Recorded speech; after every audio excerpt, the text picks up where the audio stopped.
To better control trade in Hispaniola, Spain decided in 1605 to concentrate its settlers around Santo Domingo, leaving the western part of the island almost empty.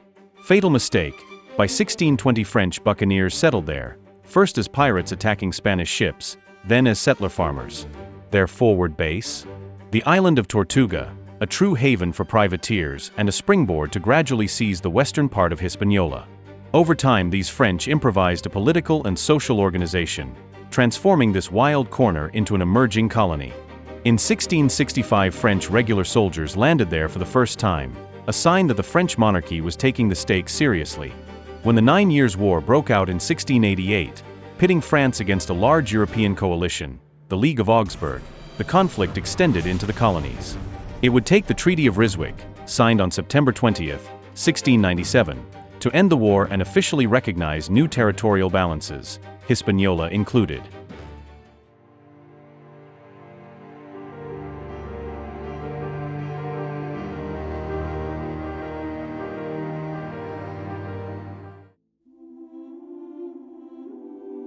In the 17th century, Ryswick in the Netherlands was a considerably smaller and more rural locality compared to its contemporary urban character, offering a striking contrast to its neighboring city, The Hague. The town was characterized by pastoral landscapes and relatively modest dwellings, providing a tranquil respite for the aristocracy and upper classes compared to the busier environments of nearby urban centers. Ryswick gained international fame in 1697 when it became the site of the signing of the Treaty of Ryswick, an important agreement to end the 9 Years' War and negotiate peace among several European powers.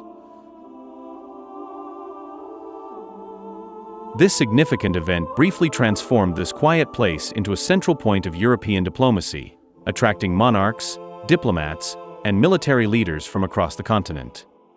The treaty involved the recognition of rulers, notably Louis XIV of France recognizing William III as King of England. It also sought to maintain a balance of power in Europe by correcting some of the territorial inconsistencies that had arisen from previous conflicts.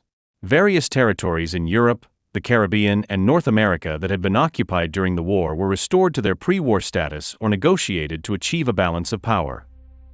In the Caribbean, Spain recognized French control over the island of Tortuga and the western part of Hispaniola, Saint-Domingue. After Spain ceded the western part of Hispaniola to France, Saint-Domingue underwent a significant transformation and became the most profitable colony in the Caribbean by the mid-18th century. Saint-Domingue saw an increase in sugar production, taking advantage of the fertile plains and employing a large number of enslaved Africans. Sugarcane plantations expanded, and the colony became a major sugar producer, meeting growing global demand. Sugar was highly prized in European markets, as demand exploded in the 17th and 18th centuries. It was used not only as a sweetener but also in the production of rum and molasses. The sugar production process was labor-intensive and required a significant amount of manual labor, which led to the creation of large plantations. These plantations were organized to maximize sugarcane cultivation and facilitate on-site processing, involving tasks such as planting, harvesting, and processing sugarcane, which required a large workforce. The profitability of sugar was directly linked to the exploitation of enslaved Africans who were forced to work on these plantations under appalling conditions. The mortality rate among slaves was high due to the brutal working conditions, inadequate food, and disease. Coffee became another crucial crop for Saint-Domingue in the 18th century, meeting growing European demand. The colony's high-altitude areas offered suitable conditions for coffee cultivation, allowing it to become a significant exporter. Indigo, a plant used to produce a valuable blue dye, was grown in various parts of the colony. Indigo dye was in demand for textiles and became a lucrative export product. Diversification into coffee and indigo provided some economic stability to Saint-Domingue, as it was not solely dependent on sugar. Different regions of the colony could specialize in various crops, thus optimizing the use of different terrains and climates. The prosperity resulting from the production of sugar, coffee, and indigo generated immense wealth for European planters and traders, but it simultaneously highlighted enormous social and economic inequalities. As a French colony, Saint-Domingue was politically organized through a combination of colonial governance structures and local social dynamics, heavily influenced by the plantation economy and the institution of slavery. The colony was overseen by a governor-general appointed by the French monarchy. The governor-general held significant authority and was responsible for military and civil matters in the territory. This role often involved balancing the interests of the colonial administration and the local colonial elites. An intendant, also appointed by the French monarchy, was in charge of financial and administrative matters in Saint-Domingue. The intendant oversaw tax collection, commercial affairs, and judicial issues.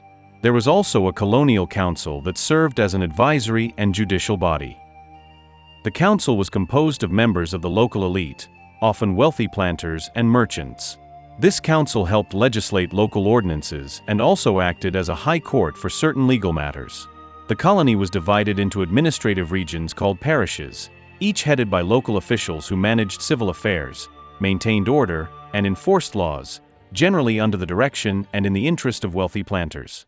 Inevitably, within the context of this prosperous economy based on the exploitation of human beings, a social hierarchy had formed. At the top of the social hierarchy were white planters and merchants, who often held substantial economic and social influence in the colony. They were involved in the management and profits of plantations and trade and frequently held positions in local governance and militias. Below the wealthy elite were the petits blancs, small farmers, traders, and white artisans who harbored much resentment towards the freed mulattoes who were often wealthier than they were and with whom they had to compete economically. The freed blacks or mixed-race individuals occupied a complex and often precarious position in Saint-Domingue's social hierarchy. Some accumulated wealth and property, including slaves, while others lived modestly. Their rights were limited by racial prejudice and legal restrictions, but they did not endure the brutality and oppression faced by enslaved Africans.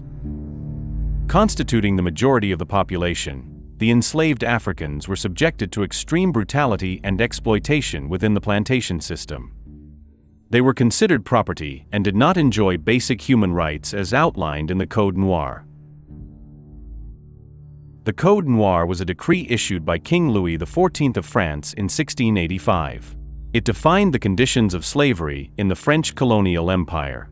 The decree had several key elements. The Code Noir made enslaved Africans the movable property of their master. It defined the punishments inflicted on slaves. It prohibited the marriage of slaves with free persons, without the consent of the slave's master and the king, or his representative. It restricted the activities of free people of color. It imposed conversion to Catholicism for all slaves throughout the empire. It ordered the expulsion of all Jews from the French colonies. At the same time, in the 18th century, the triangular trade reached its peak. The triangular trade was a transcontinental trade system that linked Europe, Africa, and the Americas from the 16th to the 19th century. The system operated in such a way that European ships carried manufactured goods to Africa, where they were exchanged for slaves, who were then forcibly transported across the Atlantic to work in the American colonies. These colonies, in turn, exported raw materials and goods, such as sugar, tobacco, and cotton to Europe. This trade system allowed the planters of Saint-Domingue to have the necessary labor force, even though slaves were dying in large numbers. It was cheaper to buy new slaves than to take care of them. Despite this monstrous system erected against them, the Africans of Saint-Domingue were far from accepting their fate. Already in the 17th century, an African slave named Padre Jean initiated a rebellion. In 1676, Padre Jean freed himself by killing his master, a Spaniard, and took refuge on the island of Tortuga. Even before the French presence in Saint-Domingue was consolidated by the Treaty of Ryswick, and while the settlers were mostly buccaneers just beginning to plant coffee, Padre Jean organized a guerrilla movement from Point Pomast in 1679, with a few dozen escaped slaves like himself, in the north of the island around Port-de-Paix and Port Margot. He was killed along with his companions in 1679 during a battle against buccaneers involved in the slave trade. His rebellion is often cited as one of the first signs of organized resistance among the enslaved population in the French Caribbean colony. But Padre Jean's revolt would not be the last in Saint-Domingue. In the mid-18th century, a slave from the Kingdom of Congo led a large-scale uprising that seriously worried the metropole. His name was François Macandal.